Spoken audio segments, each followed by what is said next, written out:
with that classic like slide into chair motion thing. Oh yeah. Cause yeah, Mm-hmm. I saw that a lot of YouTubers when they start their videos, they're always like they're coming up to the camera and they're like, "Hey guys," and I was like, you know what? I'm gonna steal that. I gotta like drop in. I think it's like a psychological thing, like where it's like, they're not here with you now, but then they joined you, and then it's Start like, every live I show. don't know. I think it's like a psychological thing that people prefer that. Yeah, it must seem like it's like more organic. Like someone says hi to you, although it is a little goofy when people are just Oh like yeah, like you're not clicking on their video hoping to actually see their face. Although I think it would yeah, be hilarious exactly. if you tried the slide in motion and you overshot it and fell out of the chair and you just left it in the video. Just want Yeah, yeah. No, that's good. yeah. Well, it appears we are live. In fact, I just got a shout out to Sequel. He just commented on Discord. He says, "And you're live." So, hey everyone, uh, welcome to another episode of Friday. I'm joined by the one and only Scott Cunningham, as I'm sure you can see. We're gonna hit this little intro graphic and get right into it.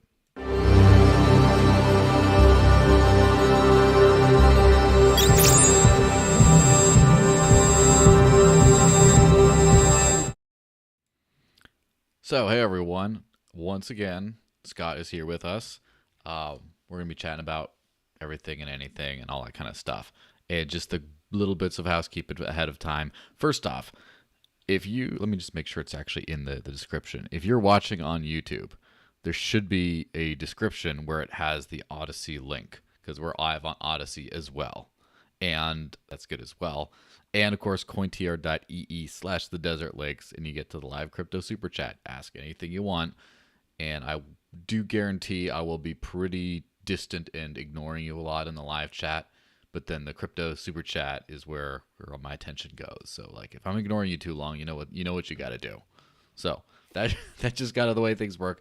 Last time I had a friend of mine, Chuck Williams, who develops for Float. I had him on the podcast, and I just said, I'm paywalling Chuck today. You have to pay in order to talk to him today, and it worked out pretty well. I'm not gonna use the same gimmick twice, but we'll see how it goes. So, anyway, first off, have you been, Scott? It's been like a little while, a few weeks, right? Yeah. No, I've been doing good. Just a lot of interviews lately. I'm kind of bogged down with everyone's just back at it, bull run. Everyone's going on all cylinders.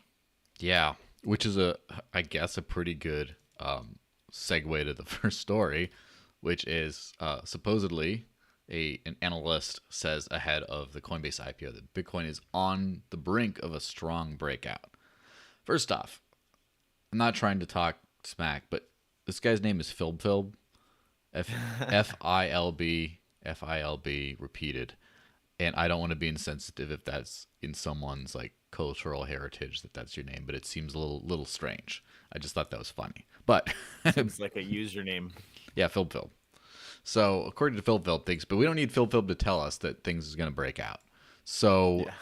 it looks like, I mean, this is the mass adoption. Chipotle started giving away Bitcoin this week. Yeah. So I don't know. What do you think? Do you think it's moon time? Yeah. Like, I think hmm that was just like a beautiful play. Get into that audience and just, you know, get things going. I think more and more companies are going to use Bitcoin as like a marketing play over the next little while.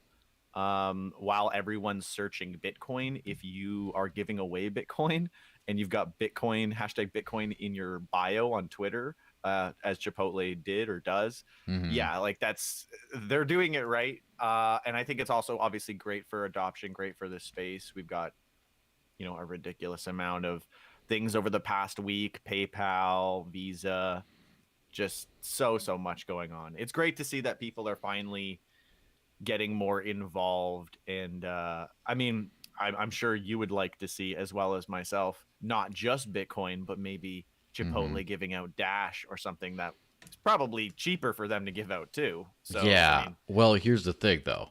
I did read their little offer, and they're giving exclusively to your Binance, your Coinbase or Gem and KYC. But I'm thinking a big part of it is the fact that it's Bitcoin, and people don't want to like like lose it or try to send it around right away, or just keep it off chain for now.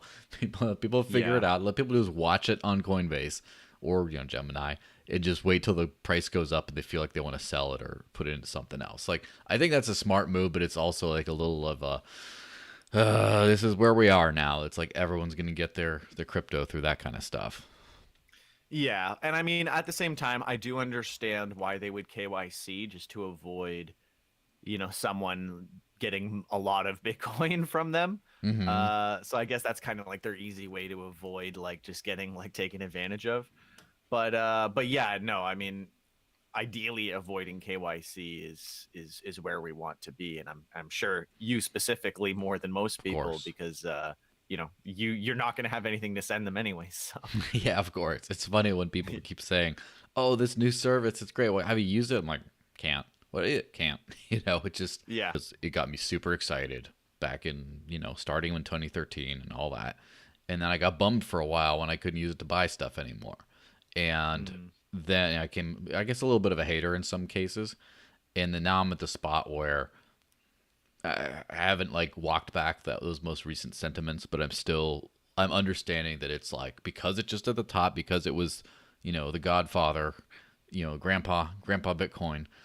It just people are gonna go spill into that first. But I guess what I am looking forward to is people trying to use this stuff because it's not really going to work out super well, and then they'll start looking at other things. And the Coinbase effect of 2017, where people got Bitcoin and they couldn't move it, and then they tried Ethereum, and then the cats were going through there and they couldn't move that either out loud, just because people yeah. just went to the next option. So over time, I think we will see that spillover effect.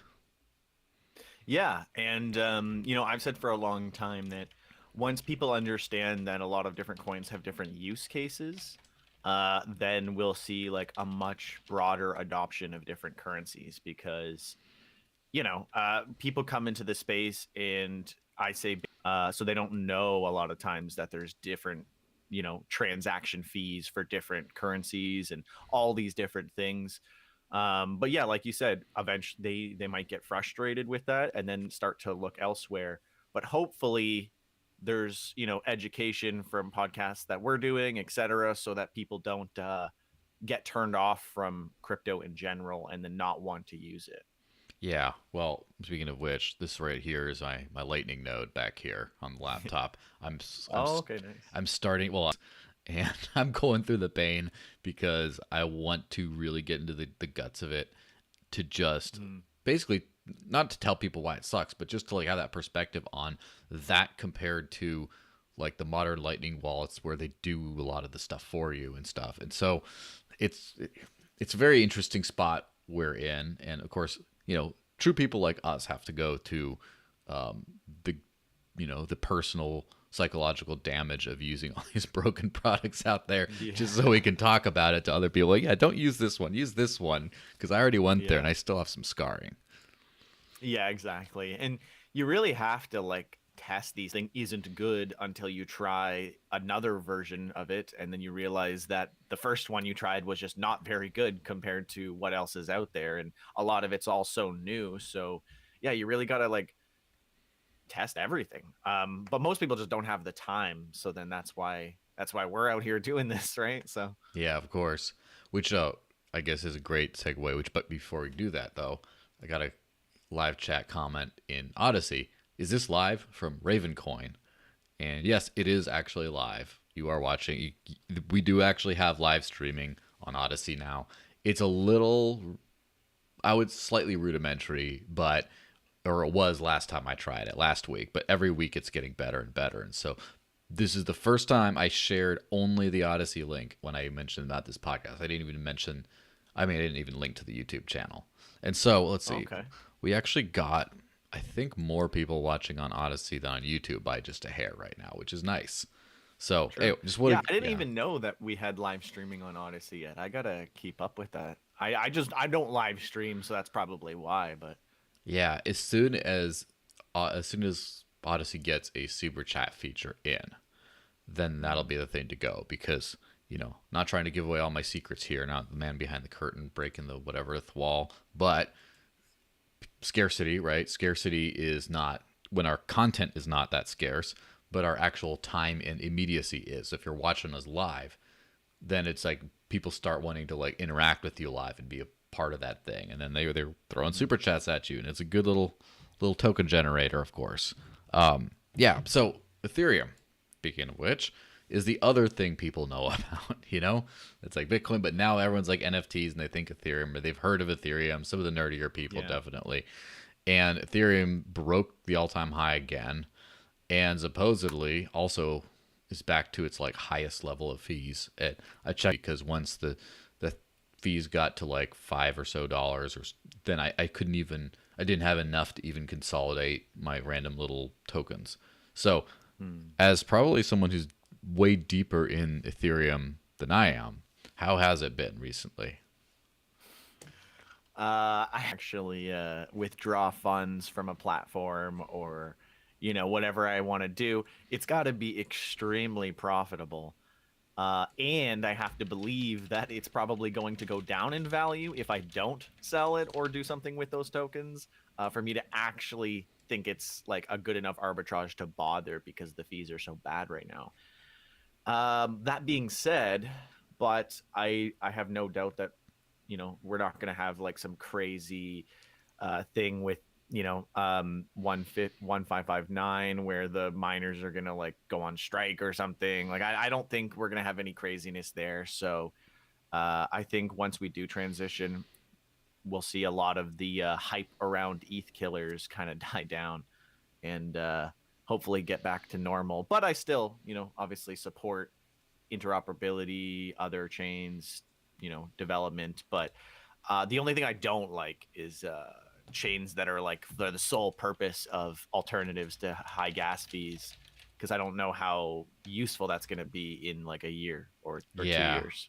Thanks for throwing some nice shade on Binance right there. But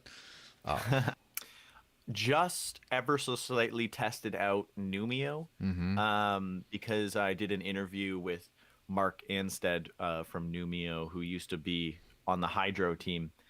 And yeah, I tested it out. It's, infinitely cheaper. I just don't know how easy that concept is going to be for like normal people to be like, oh, like, there's Ethereum, but then there's also another layer of Ethereum, and you can like transfer on there and then do a bunch of things. I like the concept, and I think it's going to be very good for the more tech savvy people. But I think for like normal people, they're already so confused, and it's just what eventually, if we still need layer 2 solutions, like, or they're being used like very heavily in like 2 years, I think I think it'll still be like useful and important, but I'm just not super focused on it right now, because I'm usually trying to look at things that I think are going to be used by a lot of people, mass adopted by like the average person. yeah. But it could be made a lot easier too. So Yeah, that's one thing I did try to use Loopring, and I didn't quite get main or whatever, and a bunch of weird things like that. And then they want like a minimum deposit amount of whatever to get on, or something strange like that. But you don't have to do that to actually use Loopring.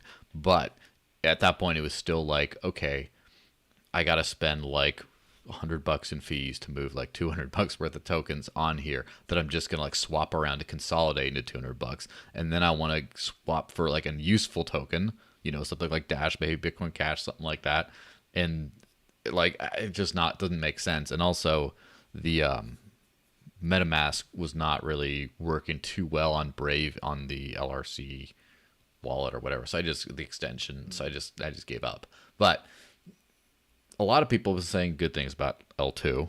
I personally think L1's got to work. Like, and that goes to, Lightning as well. Like, I don't think Lightning is ever going to, I could be completely wrong on this, of course. I don't think Lightning is going to take off until on-chain transaction fees are like just a couple bucks at most.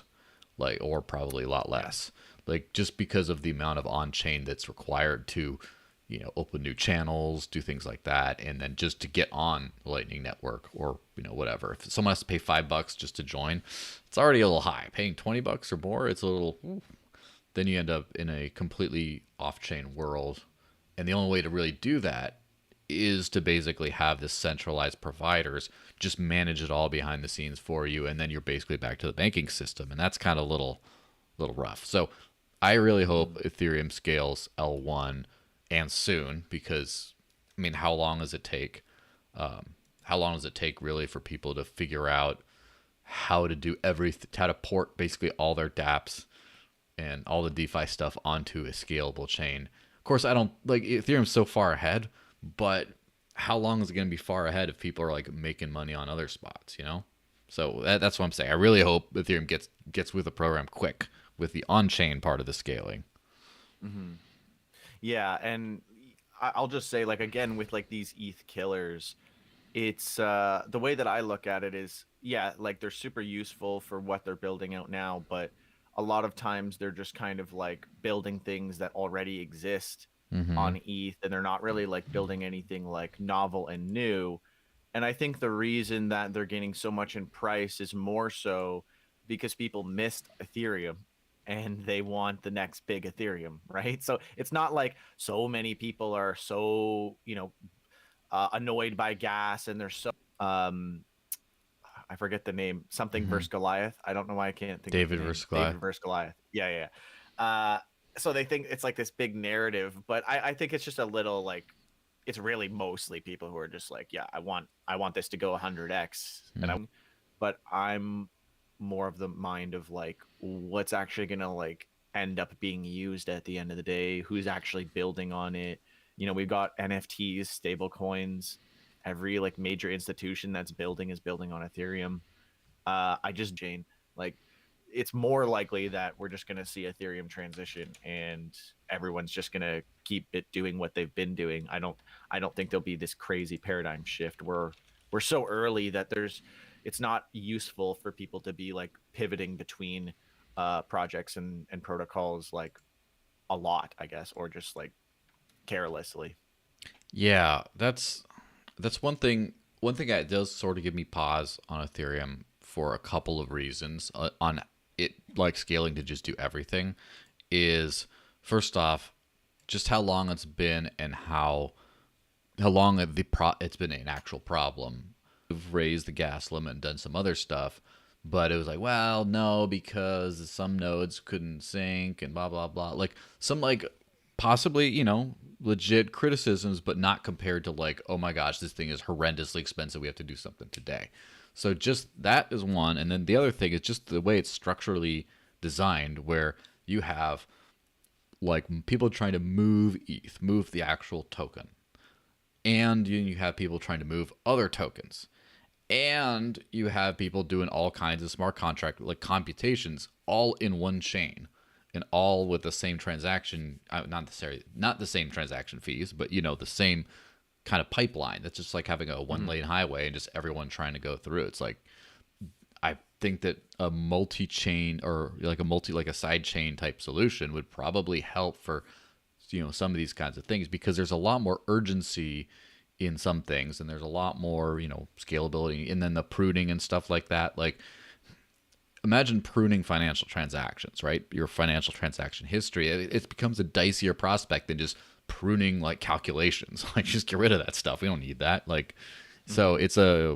it's an interesting kind of situation. I don't, and that is one of those cases where maybe there is going to be an ETH killer that's not just, oh, it's just so much like scales and doesn't, but like structurally is different in that kind of a way, where Mm-hmm. it's just not going to run into, even if ETH scales really well, at some point everything is finite in the world. At some point, maybe a more sequestered. ETH killers because of all the like overhype about it, but I still like think it's great to have different solutions. And I mean, if ETH doesn't solve gas fees, obviously we'll need other solutions. So yeah, I mean, I'm of the mind that I'm not going to put much money behind it, but I'm always interested to see how these concepts develop and how things play out. But the thing I'll always go back to is just Mm-hmm. like, show me something that's on one of these chains that I don't see somewhere else. Like, Yeah, of even course. something simple, like, or just like one category of thing. Like, show me one social application on Mm. any of these chains, or show me one, just one thing from one category that, you know I could say, okay, yeah, like that makes sense. I would use it for that. A good example is like, people were saying Tron or EOS were going to kill Mm, Ethereum, and literally never made a good social dApp for years. Tried, still sucks. So it's not necessarily. And in that case, it was just like bad development, bad investments, and stuff. So it can come down to so many things, but at the end of the day, no one's really following through on these kinds of promises and claims that they're making, and they haven't been for many years. And yeah, I mean that's the way that I'm kind of looking at it. But I mean, these are all new solutions that are coming out, so we'll see. I'm excited to see if yeah. Cardano comes out with a great swap exchange and people start building a bunch of tokens. I mean, yeah, I'll definitely look at it, but I just don't see how that would be much different from Ethereum unless you're just looking for lower gas fees. So what you're saying is Cardano should not be at the market cap ranking it should be. Is that what you're trying to say on this here program? That's actually exactly what I'm saying. I don't think it should be as high as it should. And my buddy who invests a lot in Cardano is like laughing at me, but I yeah, I mean, people will always look at the price of something and then be like, I told you. Like, I still think Theta is awful because Mm-hmm. of Theta TV and all the things that they've got going on. But Theta's price, anyone could look at me and say, like, you're dumb. Like, Theta's done so well that you not investing in it, not like. Yeah, So that's a kind of interesting topic. But real quick, we did get a super chat from my buddy Fabio. Dash is the best. Thank you very much. That's a great word. Not much to say on that one, but yeah. what you're saying about the price and not like that's the thing about like an investment, right? Is I guess to be there's a kind of two different investor hats you would have to have in this space. One of them being obviously a sound investor, kind of like see, which is it just I think it's too early for that to be super valuable in crypto. I mean, here and there, but then there's the other one, which is the I can see what people are going to be buying in the future, and I just like I got to get in and get out kind of thing. Yeah. And so, like for example, I'm sure any idiot would have been great to buy Cardano in the past, right? And you Oh, just absolutely. jump in Yeah. there, jump on Theta. You just Uh, know it's gonna do some good things price wise, but you just don't believe in it necessarily. At least I don't. exactly. So Exactly. I don't know. I mean, at some point, maybe the rare pumpamental investor, I think they might become more rare as the space matures. Like you will still always find Yeah. that weird overhyped thing that the Theranos kind of deal or whatever. Yeah. But Yeah, no, I mean, I totally agree. And, it's funny because we're getting to the point where it's like my friends who invest will be like, ah, Scott, you're so conservative. You just invest in like Bitcoin and Ethereum. And I'm like, that's risky compared to Normans. You're way too far off in the deep end into like altcoins and shit coins. yeah, I mean, but then people buy the crap out of Doge, and it does some amazing things price wise. But then, like, I have a feeling that there's a lot of people who didn't quite get in on the joke. There's a lot of people that bought and just like, oh, let's see how high we can pump the price, and then they get out. They probably make money. If they don't even care. But there's probably a lot of Yeah. people that are like, oh, these smart people, Elon's saying it, and then they're just gonna be like caught with the bag, and Yeah. when the wows have all dried up. Yeah, and I think a lot of people come in and they see, oh, Bitcoin's 60,000. That's too much. Oh, this coin is like 0.0001. I can get like a million of this coin. And then if it goes to $1, I'm a millionaire. And I think that's the way a lot of people actually invest, like new, like people who are very, very, very new. Mm-hmm. Uh, and I've seen that happen a lot with people who just start investing. I'm like, no, no, no. Like you want to buy Bitcoin, you just want like a small amount of it. And they're like, no, no, no. I'm gonna get like a million of this coin. It's like, okay, like, but yeah. I Yeah, mean, exchanges need to at the start end of the pricing in day, Sats, right? yeah, yeah. But Oh, I mean, like, look, at the end of the day, people are going to invest in hype, and they're gonna do all this stuff. And like I've said before, I'm not investing much in like ADA or DOT or Cosmo or anything like that, but I see why people would, and mm-hmm. that's enough to to move the price a lot. Like I still think that more people are going to think that ETH killers are going to kill ETH than people who actually believe that it's going to happen. So like that's all you really need to have a lot of price movement. And yeah. Well, speaking of all the crazy trading days, supposedly the U.S. Internal Revenue Service is going to seek information from Circle on all U.S. taxpayers who traded at least 20,000 worth of crypto between 2016 and 2020. They're trying to sniff it out. I don't know. First, your hot take before I get into some. The unfortunate convenience of it was 20,000 as well, and I deposited $20,000 and 91, like 20,091. So I'm $91 over that threshold, meaning that I am included in that, giving all my information to the CRA. So that's fun. I definitely am not happy at all. I'm not going to use CoinSquare anymore. I'll find a different solution.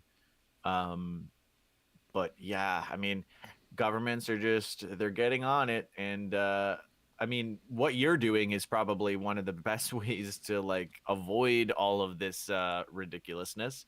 But yeah, I'm curious to hear your take on it, and like and how you're avoiding issues with things like this. Well, so let me just say, first off, it's kind of surprising how long it's taken. Like they all file, right? They all do something. And then there's these people using bank accounts and using that to do like speculative trading and other things. And then, the IRS just takes like, 5 years to like figure out, hey, maybe we should start asking for info on these people. It's like, it's a little like Keystone Cop stuff. It's, for an old reference. That's a little like, little weird that it took that long. But also it's funny to notice they didn't say everyone, just like 20,000 and above. They're going after, I wouldn't say that's not even big fish, but they're going after people that like try to, make some moves. And it's kind of to be expected. It's one of those kinds of things where, like how people segregate their like work and personal life, or, people just, they are completely honest so they don't have to worry about lying, It's like one of those things where you're using these services, these like bank-like services where you give your ID and stuff. It's just like anytime you present your ID on a financial transaction or use a service that has your actual identity, like not just, I think I know his first and last name and where he kind of lives, but like knows your financial identity, that's just going straight to the government, right? Because in worst case, the government finds out about it. In the best case, they might not. But like that's kind of like what you should, I guess, be in store for, right? And anytime you touch that, that's why, that's one reason I always stay away from KYC services, is because out of principle, I just don't, the entire part of cryptocurrency is like, what's the wrong way to do things is whatever the hell Ken Bozak's doing, because he is selling so much crap, and he is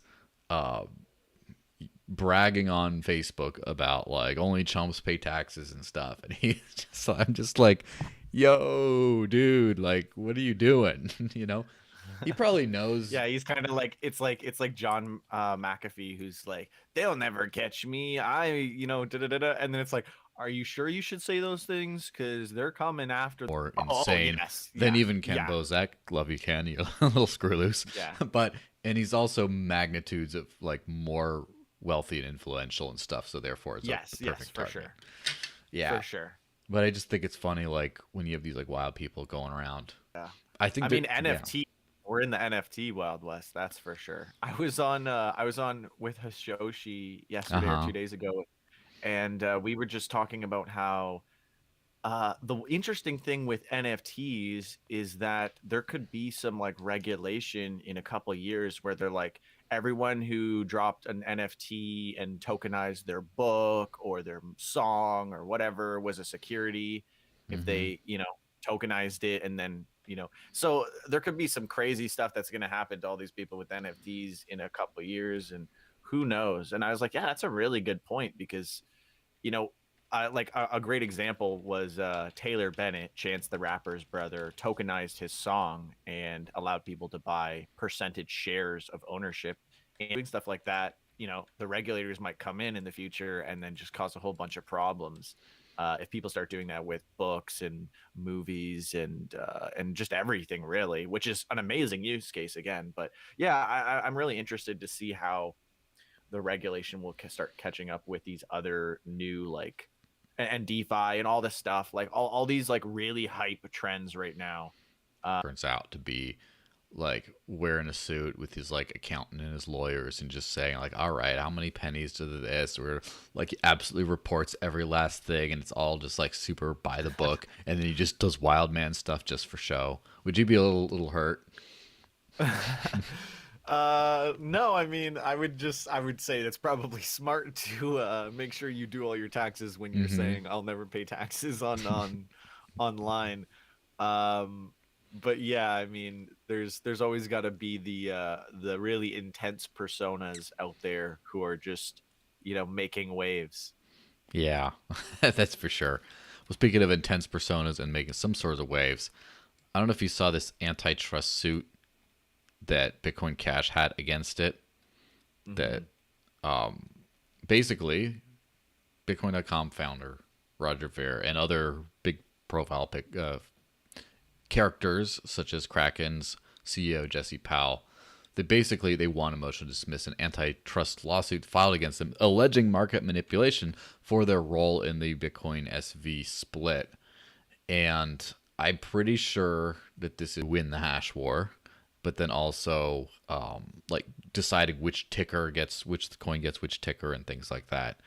And basically it got dismissed with prejudice, which is nice. They just said get the fuck out of here. So Hmm. I don't know. Any hot take on that? Yeah, I mean, I didn't look into it a lot. But yeah, I don't think Craig Wright is Satoshi, and Wow, that's so that's brave. basic.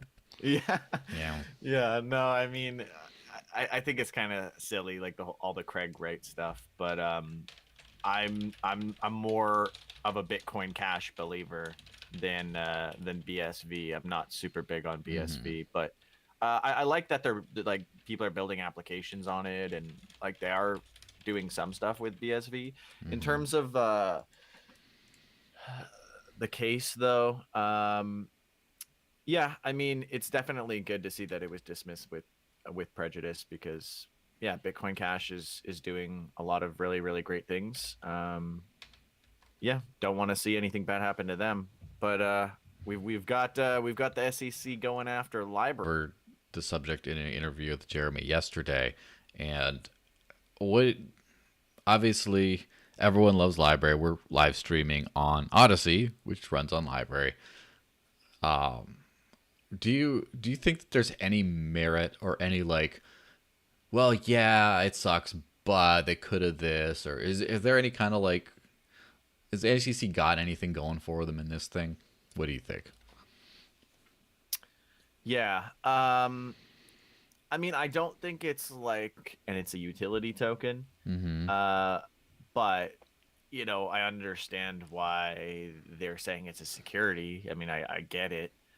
I think the claims are a little blown out of proportion that this is going to like destroy all of crypto. Mm-hmm.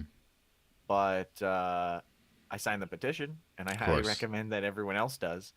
Um, but yeah, no, I mean, like, I don't see them like going down. Maybe they pay a small settlement, like a lot of previous big SEC cases have, like with EOS and I'm forgetting the other one that I was thinking of. But yeah, like we've seen this stuff happen before. They pay a settlement and then it's they move on.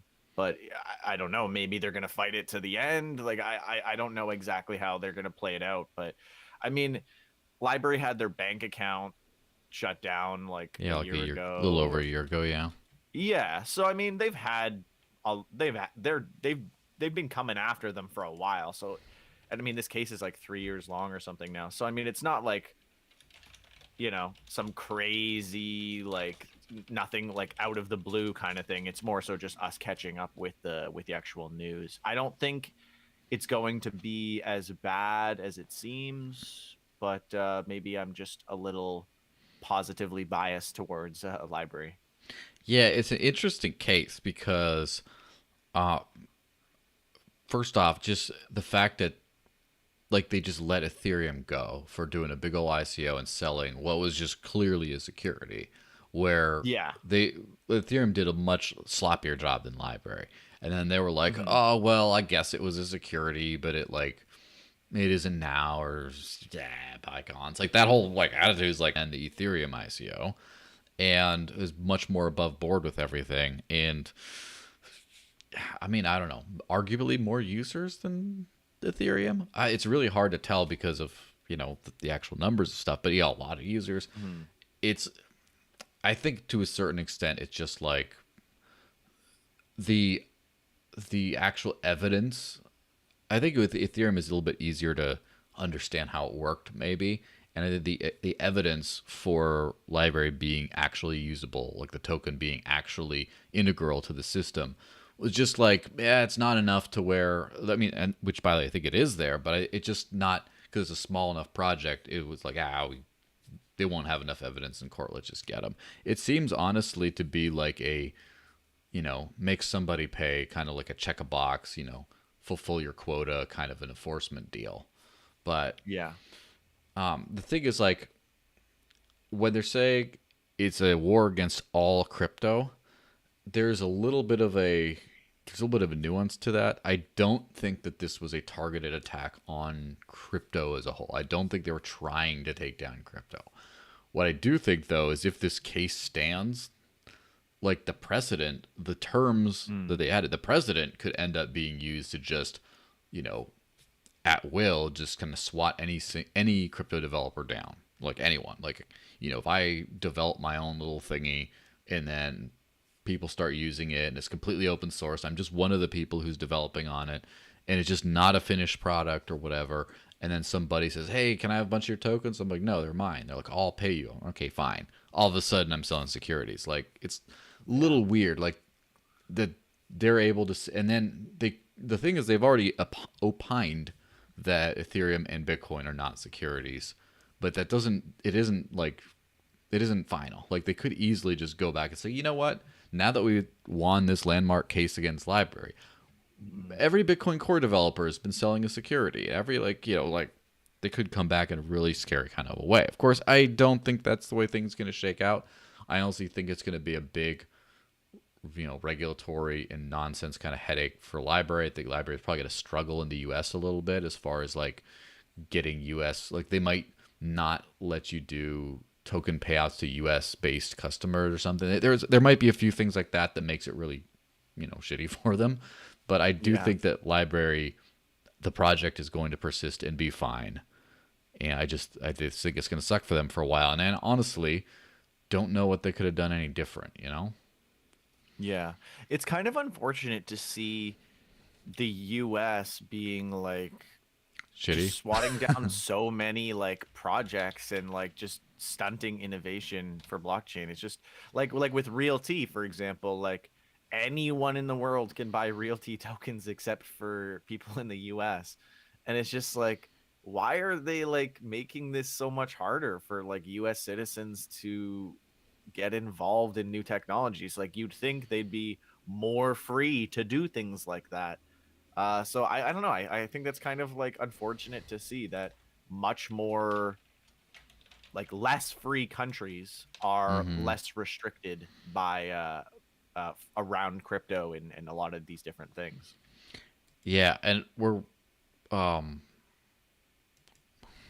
we're pretty much starting to enter this kind of era of, well, I mean, it's always been a thing, but there's kind of like two Americas, really. There's the America that a lot of people live in, which is, the country.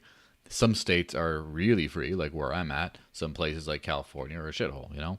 And it's Mm. like, but there's like a separation between the reality of the American citizen at home, and then there's this thing called the federal government that just does stuff like bombs other countries, does stuff like imposes insane taxes, and does all this kind of like Gestapo type raids on stuff. Like just there's like that whole evil thing, and then there's like the reasonable rest of the country. So I mean, not to get super political, but I would not mind if the federal government went away entirely. I would not mind if it was the 50 countries instead of the 50 states. And I would Mhm. not, or even just like a few, if the country actually split up or whatever, which, something that is obviously very, a radical departure from the last few hundred years, but hey, why not? Mhm. I mean, hey, if you're truly free, you should be free to do whatever you got to do. Yeah, exactly. We did get a super chat from, I believe, Anonymous. Cryptocurrency is not a crime, and with the change.org petition thingy. Let me actually put that change.org petition up somewhere. Well, Cointree's being a little bit of an annoyance there. I probably have the Oh, URL. is that the SEC case for LBRY one? Yes, I believe so. So Very cool. Very cool. I'll probably just plug that in the live chat a little bit later. But yeah, I mean it's interesting. Now, this is where the Odyssey team's gonna start like revoking my live streaming privileges and stuff for being a little, little devil's advocate or whatever. Now, that's hopefully not gonna happen. But uh, I think that there was, first off, nothing wrong was done. Obviously, I think nothing like morally wrong. Nothing like, well, yeah, but you kind of did a little sketchy. I don't know. I think they behaved absolutely above board. Now, Mhm. there's the other side of things of like, I hate to say it, but like cypherpunk principles or whatever makes the maxis all happy.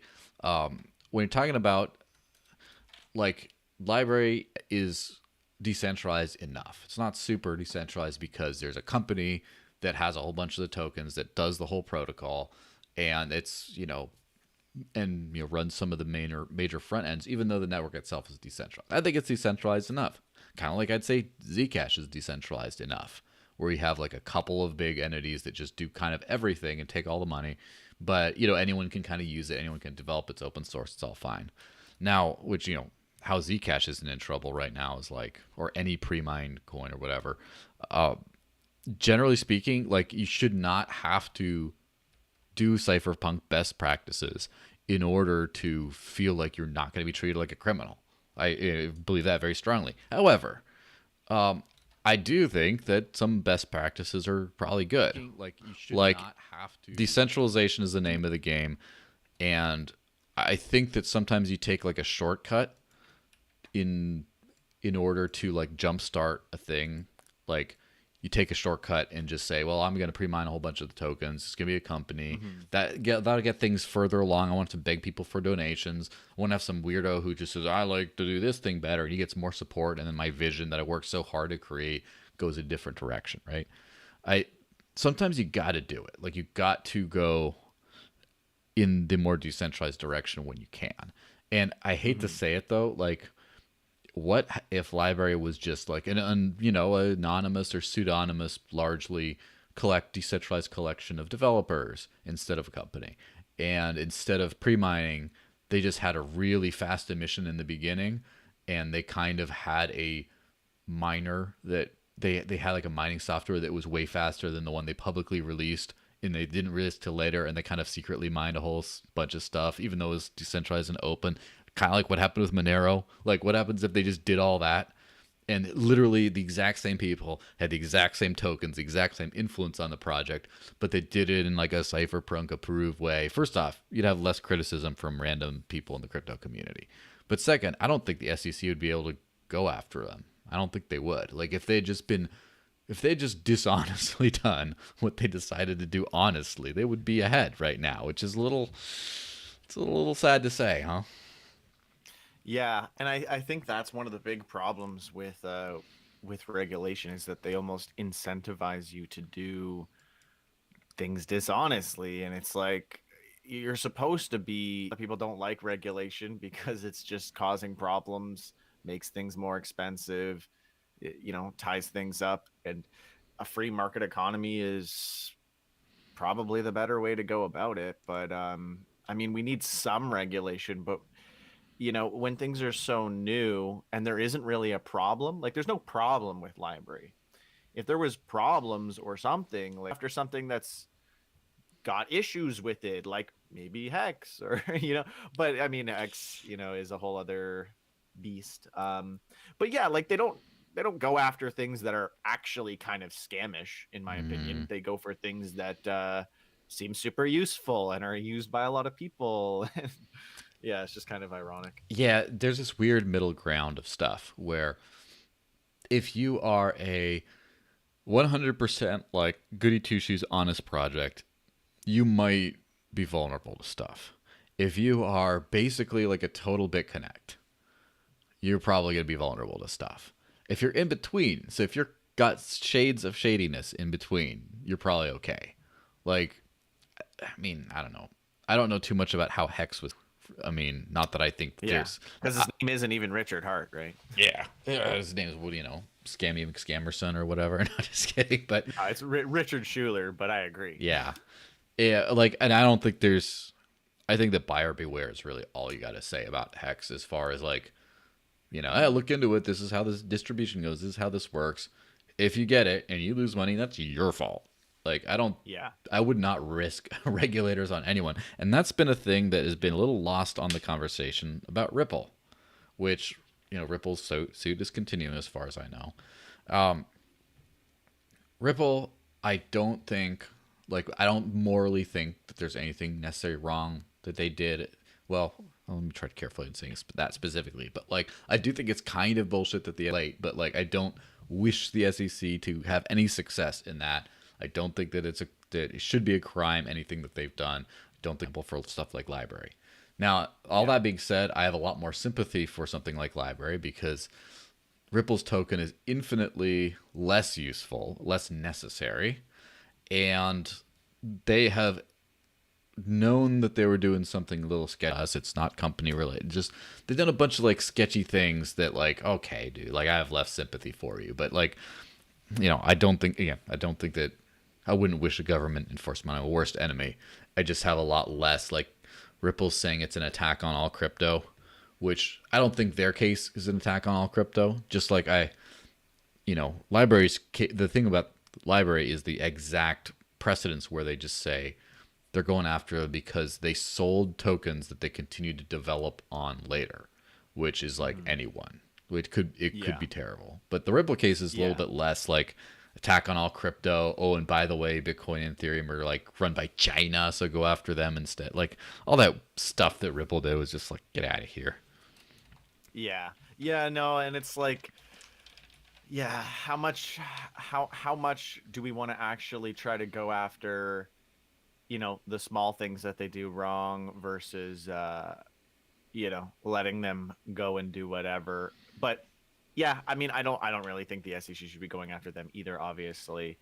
But yeah, I mean, we're probably going to just see more and more of this. I feel like secretly the reason they're not going after Bitcoin or Ethereum at this point is because there's just too many, maybe it sounds conspiratorial, but there's just too much institutional money now in them. Like JP Morgan Chase is doing a Bitcoin ETF and, every company's building on Ethereum. Like, it just doesn't seem like it would make sense for the SEC to cause problems for it's cash cow. Tons of American companies. And so that's why I'm a little like, I don't like the idea that they're going after LBRY, who's kind of like the small fish, when they could have easily done something more relevant. So it seems a little more suspicious when they're going after the small fish. Because again, you would assume they're going after them for money. And there's much bigger people to go after. And that's the thing is they're not charging anyone at LBRY with a crime. They're not one there.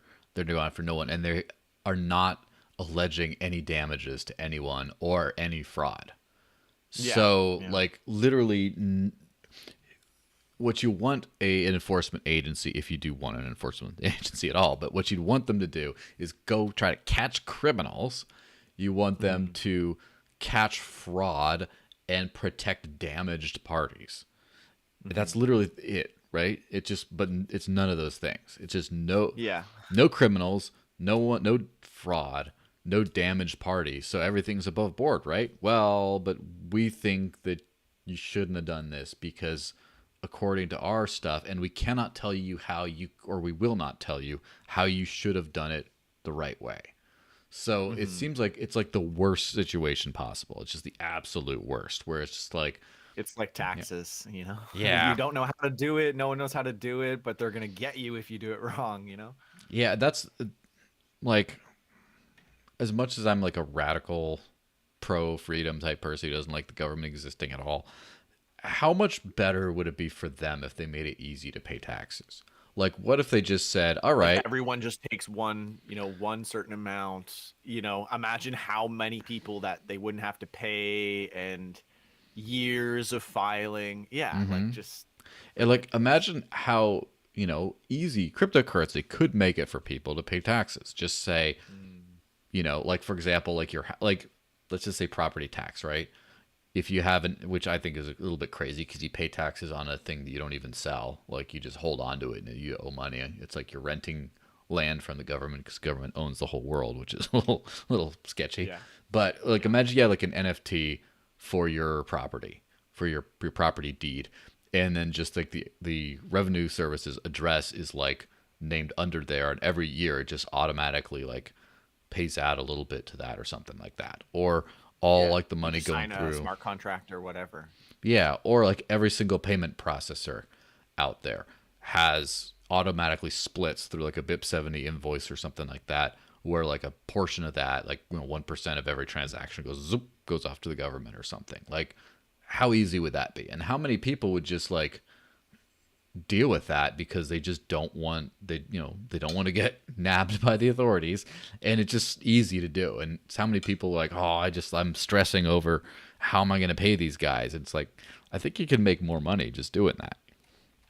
Yeah, and the service, in my opinion, today, uh, the they're like prided on you have to spend the full budget and try to get more budget for next year.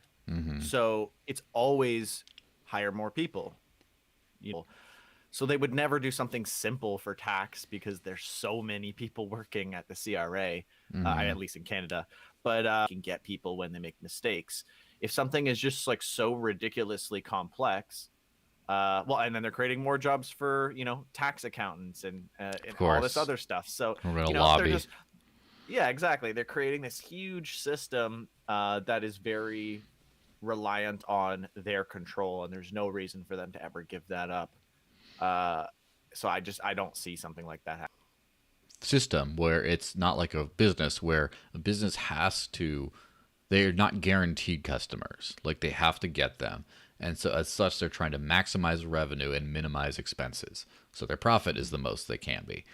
And if a government worked in that way where they actually had to keep you as a customer, which I think having the ability to easily move between countries or jurisdictions or whatever has a little bit of that effect, although it's not nearly, you still have to physically move. But I feel like you would be able to have a situation where they're like, you know what, we got more efficient, so we're going to lay off some tax investigators or whatever because we're getting more, we don't want to pay them, we want more money for us. The problem is like also government doesn't, well, I mean, they don't officially get to keep the money. Like if there's extra money, it's like good.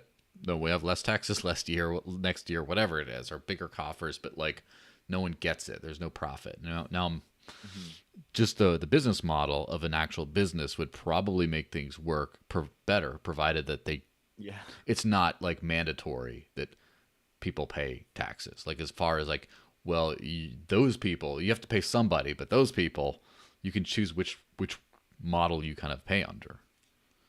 But And yeah, I mean, you're right. Like as a business model, doesn't make any sense at all. It's like we made $10 this year. Nope, no. We got to spend that last 10. Make sure we made no money this year, and then let's try to ask for a grant for more money. It's like, wait, what? Like, don't you want to be profitable and like pay down your debts? And it's like, no. We want to increase that as much as possible. It's like, oh, okay. I mean, I guess like I don't see how that's going to be a working business. Oh, it's fine because we will print the money that the business uses and then we'll just get more. Oh, okay. Well, that makes sense. yeah, is that what that Oh, was? an 8-bit NES of Oh, on yeah, your way background. back there. Yeah. Is that under the Public 0x thingy? Yes, it is. And I've got a little R.O.B uh, Mm-hmm. thing holding the controller too. It's a little blurry, but yeah. Yeah. And then we got another comment. Well, as super rich people use more resources to defend themselves. Yeah. Yeah, that's a little rough. I'm sure just again, there's probably that sweet spot of like if you're like a broke ass, they're not coming after you because they're not getting anything. If you're really Yeah. rich, they're not coming after you because you're getting away with it. Unless you're just Yeah. so coked out of your mind like John McAfee that it's not going to matter. And if you're in that middle range where you got kind of some money but you don't really have those connections, that's who they're going after. That sounds like where LBRY's at. So, you know. Yeah. And it's funny. It reminds me of like if you go looking for problems to solve, people love Mm-hmm. to solve problems, but eventually you need to create problems to then solve. And that's what the SEC is doing. That's what a lot of these entities are doing. Like we were just saying with LBRY, right? It doesn't really seem like there's a problem. No Mm-hmm. one has said it's a problem. No one's complained. And yet, for some reason, problems in doing this, and it's just the most counterintuitive thing ever. And that's what we have with the SEC and government and a lot of these things. Yeah, that's for sure. Uh, we did have another comment, which was interesting, which says, I loved it when you described yourself as a financial sovereignty advocate several shows back. Well, thank you. And I do think that's kind of like a no duh for all of us, kind of. We're all trying to become financially self sovereign in some way, or at least make the world more enabling of such. Is running the live stream on their own servers and stuff, so woo, centralize, all that stuff. The actual claim that it is on the LBRY blockchain, and when this thing's over, then the video will be put there, and it'll be all kind of under the control. So there's like you're dipping in to like the centralized old world for little bits, but like YouTube, nowhere near that good. So Yeah. yeah, it's kind of something.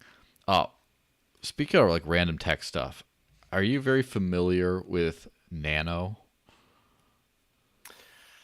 Not enough to like really speak on it. I don't dive into a lot of altcoins unless I think there's like a specific use case for me in terms of like social, Mm-hmm. or it has like an application. And maybe it does. Like I mean maybe you're Mm-hmm. about to inform me of like the coolest thing ever. But yeah, I don't have a lot of like knowledge around Nano. Well, and I did an interview with some dude on that. Um, yeah, I'll release that for a little bit more. But I just think it's interesting because feeless, infinite scaling, instant. That was the whole. I'm sure you've been on Twitter, right? And then if you've been on Yeah. Twitter, you see some people talking about Nano like that, and hit some snags. Some spam attacks basically made the network pretty Mm. unusable for a long time, for like a week or two or something like that. And then I think it's working again, but there's still some old stuck transactions, and they're trying to figure out things like that. So I just thought that was a funny thing to throw in there. Yeah. What else? What else is new and awesome in your world? How about we shift to that real quick?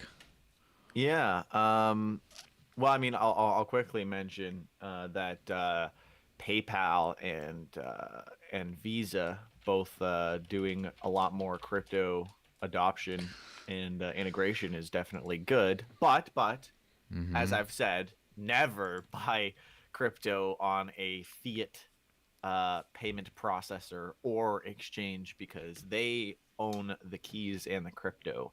But it Mm-hmm. is good to see adoption and just more people being aware of these things. But it is unfortunate that they're centralizing it by doing this, like with PayPal saying you can now spend your crypto with PayPal, Mm-hmm. but it's only on at places that we allow or approve. So yeah, they're trying to centralize the control and the usage, which is definitely a bad thing, because you should just be able to spend it wherever.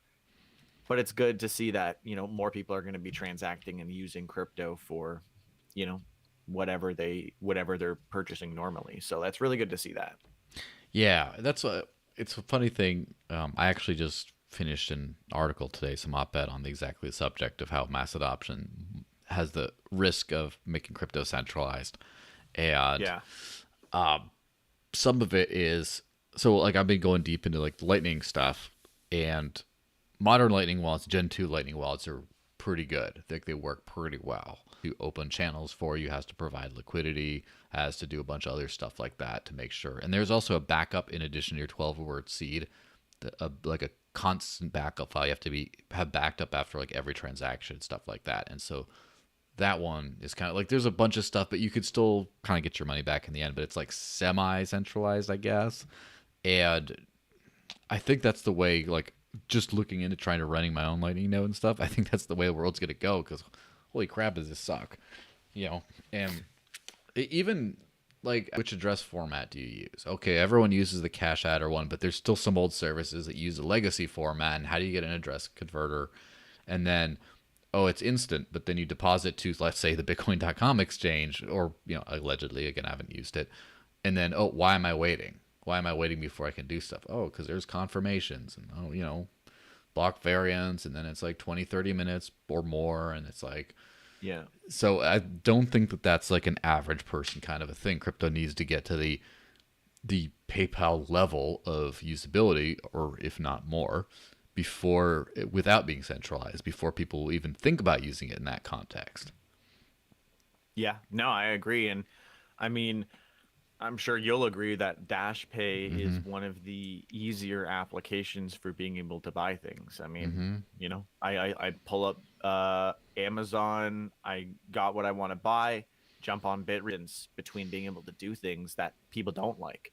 But I mean, ironically, I would actually say it's very good because it incentivizes me to have a much different consumer behavior to my benefit, to everyone's benefit. Yeah. Because you know that if you spend your crypto, more than likely it's going to be worth more in the future, and you're losing out on appreciation. But if I have fiat, I know that it's going to be worth less in the future.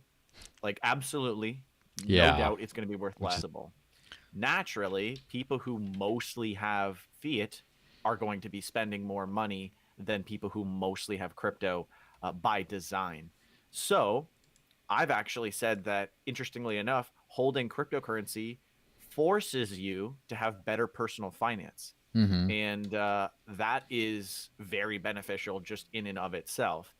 And it changes your consumer behaviors to your own benefit, because you realize the value that you could be getting from just holding or whatever. So I think learning how to spend crypto is very, very impactful to people's undo it. And I just made a video about this, talking about how, like, yeah, like if a quantum physicist started explaining to you quantum physics, would you be like, oh, okay, yeah, perfect, let's invest in quantum physics?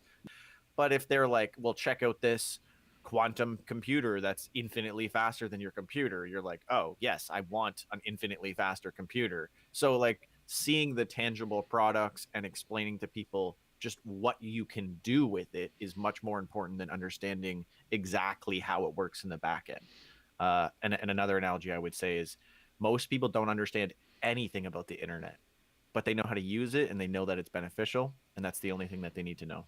Yeah, and I believe the same will end up applying to who are exposed to the digital scarcity and demand for that asset, maybe, but you're not really exposed to the technology at all.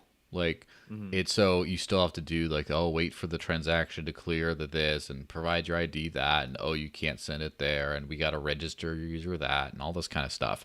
And there's something that I noticed when, honestly, like, that's the thing that made Bitcoin click for me back in 2013, is I got some, and I'm like, all right, like, someone gave me some for a pizza, interestingly enough, and so I just had some, and then it wasn't until later with, friends that were all into that stuff, like, using it to split a bill where someone's like, oh, I'll just pay the whole bill, you just send me Bitcoin for the rest, and everyone goes scan, zip, zap, zap, and I'm like, I get clicked. Like, this is huge, because you don't have to, like, sync accounts, you don't have to this or that, just like zap, just sends it right into that. And like, you can't do that with PayPal crypto. You can't just like, oh, it just works. You can't have that peer-to-peer thing. You have to be in some system. You have to, oh, what's the hold on this, or blah, blah, blah, and just like go into the local market and like buying food, and here you go, open up your freaking Konami wallet, scan, zap, that's it. Like, basically do use it.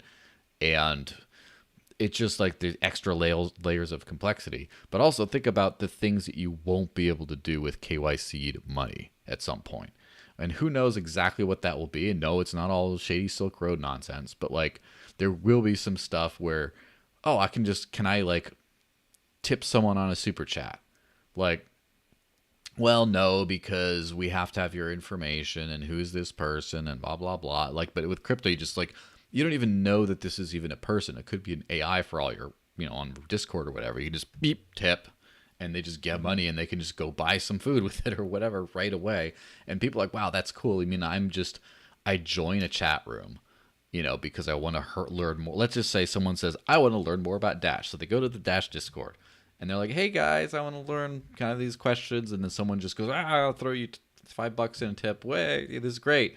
And then that person can immediately go like withdraw and like buy something with it. And that's like pretty cool. And it doesn't exist in the fiat world or the KYC world. It will never exist. There's all these like, terms and conditions apply and all that kind of nonsense. And just the fact you can some dude can just rain some tip from the Twitter tip bot or whatever onto you. And you can just go do something with it. Or, that's pretty cool. Yeah, absolutely. And I mean, and we've seen that PayPal has, censored people and deplatformed people based on somewhat arbitrary things. Like I know they basically completely shut down like the porn industry on PayPal. Not that I'm necessarily like super supportive of it, but it's more so just like you shouldn't have them in control of things like that because first it's that, and then it's like in the future for some reason I want to buy Dr. Seuss books. No. Oh, okay. Like yeah, it'll just get more and more, and PayPal already says in their FAQ that you have to ask for approval to spend. So if it's not like a question. It's like where you're going to do it. It's like it's not really your money if you have to ask for permission to use it. That's the way that I look at it. Yeah. And that's why I don't think people should patronize those types of services, and that's why crypto and or patronize are so good. Yeah, if one were to go that route, that's exactly the not your crypto thing. Also hits true where, again, now we're going full circle with like the politically motivated enforcement of anything, right? Come on, like, what if the entire reason for that is because they're going after LBRY is going to make the canceled uncancelable. All the people, like the big people, have been, in fact, right after he got booted off of Twitter and YouTube or whatever, Donald Trump's account got synced to LBRY. And so now it's all on, Odyssey and stuff like this. As far as I haven't checked lately, he might have taken it down, but probably, I don't know why he would. But it's like when you have that now you don't have to worry about being canceled. And like, for example, it's like, say you're trying to support a YouTuber, and then this YouTuber goes against their terms and conditions, and then all of a sudden you can't do anything with that. And like, how are you going to pay with like fiat things if or even crypto? Let's just say they're doing crypto tips through the YouTube PayPal backend integration or whatever. It's at some point they can get canceled for like, saying the wrong word a couple too many times or whatever. And then all of a sudden, whoop, they're gone. You cannot support their work anymore. And then that has a huge chilling effect on everyone, where it's just like, oh, I might get demonetized, whatever. And then that encompasses a whole lot of different ideologies. But a whole bunch of people started hitting me up to buy LBRY tokens from me because I was like, they just knew I was talking about, free speech and all this kind of stuff. And then they're like, I want to buy this stuff so I can continue to tip people who I support that I was tipping fiat before, but I can't do that anymore. And it's like, that's going to be huge because censorship, it's not like the government is shutting people down, really. Not in the first world too much, not as far as, there's not a lot of that. There's some, but it's like big tech has become kind of a little bit, because they don't need to anymore. They don't need to, and so they're just jumping on board and just doing that. So probably the first, like, LBRY is probably at the forefront of mass adoption, like, as far as people actually touching the technology itself and being exposed to it. Maybe Bitcoin, if you can't, like, inflation resistance of, like, people own a thing that's not going to go down in value all the time. But it would be like Bitcoin first and probably like LBRY second, or maybe Ethereum and then LBRY. It's like very close. as far as people's exposure to that. And I think that that's where all like the money is going to flow into, which is one reason why, if you think about it, what is the SEC? Again, I'm going to finish this little tinfoil hat experiment here real quick, but that's if you think enforcement action against the token that the company does. So why is it to stop people from getting the token so they can't support all these deplatformed people? Is it to stop the company from just giving out to people who get legitimate views on the platform through the rewards program? I don't know. It seems a little suspicious to me. Yeah, yeah, and it's like there's so many interesting ways to earn money online now that it's probably just like really worrying the government. They're like struggling to track crypto, let alone, if everyone starts just earning money online, they could they could get around taxes. The government doesn't know who's working where. You Mm-hmm. don't need a SIN number to actually get, like, you don't need social insurance to work online in crypto. There's so much being left out from the government in just any crypto kind of earning online that it makes sense why they would not like this, because it's just it allows them to get around so much. Because right, if you tipped someone on YouTube with crypto, Mm-hmm. YouTube is still going to make sure the taxes are all covered, and they're going to make sure everything is done according to the way that the government would want, which is understandable. But because of that, naturally, it's not going to be the most ideal place to be tipping people, because for me, because I can't like, it's a huge struggle for me to get set up for taxes for the US. So YouTube now is just like, we'll just take 30% off. Like, that's just the easiest way to do it. They just take just 30% of my earnings, and that's it. And that just covers all the tax. But it's like, that sucks. Yeah. Giving 30% of your earnings just like right off the bat, that like, that alone should be an easy enough reason to like want to switch to alternative platforms, or just like using alternative platforms in general, um just because, like, why not? I mean, you're So gonna like earn that's more like YouTube, money. right? Pardon? So that's YouTube, right?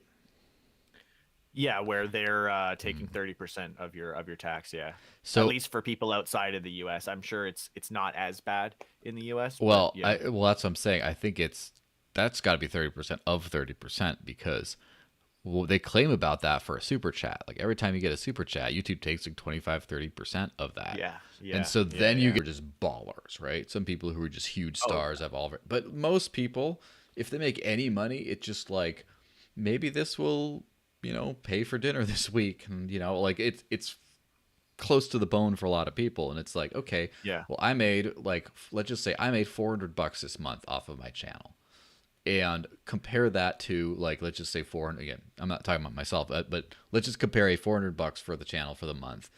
Compare it with, you know, 180 or whatever else. Like once you get hit by all, then my channel's growing. I'm on the struggle bus while watching it grow. Now it's just like I need a full time job because the same level of success, which is really hard, I'm assuming really hard to break out of into the higher echelons where it's like a career type job. It's just not cutting it anymore. And so like some people would be like, all Mhm. right, I'd be willing to speculate on this library token thing. I'm willing to get my stuff in that instead of making that $400, which turns into like half of that. I'd be willing to make 200 to 250 worth of this weird token that's could double in price, and then all of a sudden I'm doing pretty well. And either way, it's like worth the shot. Yeah, yeah, absolutely. And you know, the money might seem really small at first, but the appreciation is amazing when you consider, like, a lot of these tokens are going up in value. Even something simple like using Brave browser, Mm-hmm. earned me pennies originally, and now it's like over $1, and you know a crazy amount of money from the simplest thing, like just having ads enabled, or just these really simple things, and then people can get a lot of money over time, especially if they're willing to hold it. So I think it's really powerful what you can get from all these platforms and all these applications in the crypto space, and then actually appreciating that value too, because people aren't used to that concept of their wealth going up just because they're not doing anything with it. They're actually more used to just you store something in the bank and it's going down in value, and that's like normal. So people aren't like looking for these kinds of solutions, and it's like, yeah, you can make a lot of money. That, you know, 5,000 that you make in a year could end up being, you know, 50,000, and that's like a full-time job, which was originally like, you know, very very little money, and it can be super impactful. Or the day before when all this SEC stuff started to come out, like the LBRY token tanked, and then today it's Yeah. up 33.7%. It's at 28 and a Yeah. half cents. It's like, all right, I guess people just bounce back in. Like this might have been the Streisand effect. They might have been like, wait, what is this project? Wait, the SEC is suing them? Oh, they must be onto something good. I'm going to buy, you know? Or it might just be buy before you can't anymore, you A know? lot about LBRY, but there's so much out there that people could start using, and you can make a lot of money. Like a surprising amount of money can be made just by either using these platforms just as a user or actually creating and putting out content. So, you know, there's kind of something there for everyone on a lot of these platforms. Yeah, for sure. Well, let's wrap this thing up. Where do people find more about your many hustles in life? Yeah, so ScottCBusiness at ScottCBusiness is pretty much my username on everything. If you can't find me through that, you'll probably find me by searching crypto and things, Mm-hmm. whether that's like my podcast on Spotify or, you know, wherever. So that's generally where you can find me. Ideally, check out my stuff on Odyssey or LBRY. But you know, feel free to subscribe on YouTube and all that other good stuff. I'm on like a million platforms, but you can find everything on www.scottcbusiness.com. Yes, and it's probably on your coin tree as well, right? Exactly. Yeah. Yeah. Well, fantastic. And thanks for joining me, everyone. If you're watching this, you're probably watching on Odyssey. I think I've consistently had more viewers on Odyssey than on YouTube this time, which is pretty nice. So give yourselves a little decentralized round of applause, and give the thing a like, obviously, and a subscribe. I don't know if subscriptions. I don't know if we get the notifications of live streams like you do on YouTube yet on Odyssey, but at some point that will be there. And so, yeah, make sure to give Scott a follow. As I keep saying, it's a very small world of content creators in the crypto space who do anything related to actually knowing what they're talking about, like actually using this stuff. And Scott is one of his channels, and watch him actually dig through like the weeds of it and see how well they actually work and interact with them, and possibly get banned from Telegram channels. But it's all in there. So Yeah, exactly. Yeah. And yeah, if you guys want to find all the platforms that are out there to earn on, and that touch blockchain, decentralized, if you want to get out of all these terrible legacy platforms and look for something better, I explore all of those and try to find the best ones so that you guys don't have to do all that digging. So yeah. and thanks for having me on the show. All of the you're living the life a lot more legitimately than I am. Well, Truly unbanked life. is So that if what I people want get? to, Is that the pat on the back I get for still 68% synced on this Bitcoin node several days later? yeah, you're Mm. digging a lot deeper than Jeez. I am. I would not touch nodes because it's just so much to it, and it's probably too Yeah. technical for my audience. Mm-hmm. But yeah, no, everyone definitely check out Joel as well. I mean, you're Mm-hmm. obviously doing that right now, but I highly Absolutely. recommend him, and he's the one who taught me a role model in the space for that, and highly appreciate all of your knowledge. Well, thanks so much for the kind words, and I hope everyone has a wonderful weekend. I'll try to get all this uploaded as soon as possible to Odyssey. I might be able to like instantly turn it over. We'll see. But anyway, thanks everyone, and we will see you.